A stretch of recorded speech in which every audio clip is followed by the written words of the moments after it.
ఈరోజు వాక్య ధ్యానము సామెతల గ్రంథము 16వ అధ్యాయము 3వ వచనాన్ని ధ్యానిద్దాం. నీ పనుల భారము యెహోవా మీద నుంచుము, అప్పుడు నీ ఉద్దేశ్యములు సఫలమగును. ఆమేన్. మన యొక్క పనుల భారమును దేవాది దేవునికి అప్పగించినప్పుడు ఆ పనులు సఫలమగుతాయని దేవుని వాక్యము సెలవిస్తుంది.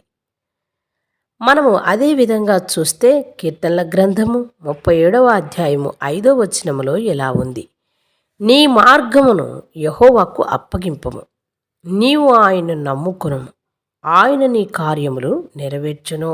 ఆమేన్. మనం వెళ్ళే మార్గాన్ని దేవాది దేవునికి అప్పగించినప్పుడు, యెహోవా మీద మనం నమ్మకం పెట్టుకున్నప్పుడు ఆయన మన యొక్క కార్యములన్నిటినీ నెరవేరుస్తాడని దేవుని వాక్యము పదే పదే తెలియపరుస్తుంది.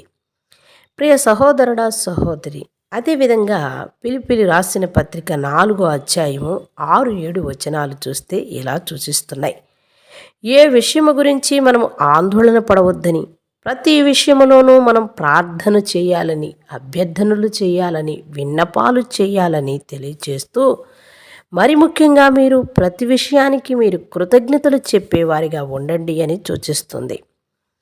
పరిశుద్ధ గ్రంథములోని దేవుని వాక్యము మానవుని యొక్క అవగాహన కన్నా, అంటే సమస్త జ్ఞానమునకు మించిన సమాధానాన్ని యేసుక్రీస్తు వారి ద్వారా మన హృదయాలకు, మన తలంపులకు కావలి ఉంటామని కూడా దేవుని వాక్యం సెలవిస్తుంది. ప్రియ సహోదరుడా, సహోదరి, మన విషయంలో దేవుని ప్రణాళికలు, దేవుని వాక్యాలు, ఆయన ఉద్దేశములు ఏ విధంగా రాసి ఉన్నవో మనకి సంపూర్ణముగా అర్థము కాక తర్జన భర్జన అవుతూ ఈ లోకములో కొట్టుమిట్టు ఆడుతున్నాం. నిజంగా మనము చెయ్యవలసిన పనులన్నీ దేవాది దేవునికి అప్పగిస్తే తప్పకుండా సఫలము చేస్తాడు.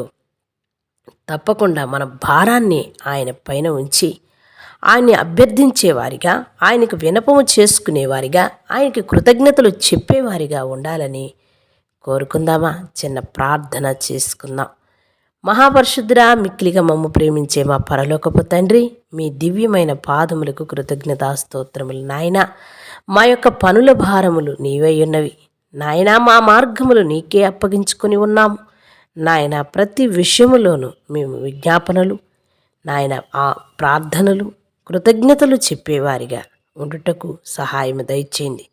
సమస్త జ్ఞానమునకు మించిన యేసుక్రీస్తు వారి వలన మా హృదయములకు సమాధానాన్ని దయచేయమని, మా తలంపులకు మీరు కావలి ఉండమని మా ప్రభువును రక్షకుడైన యేసుక్రీస్తు నామమున ప్రార్థిస్తున్నాం మా పరలోకపు తండ్రి.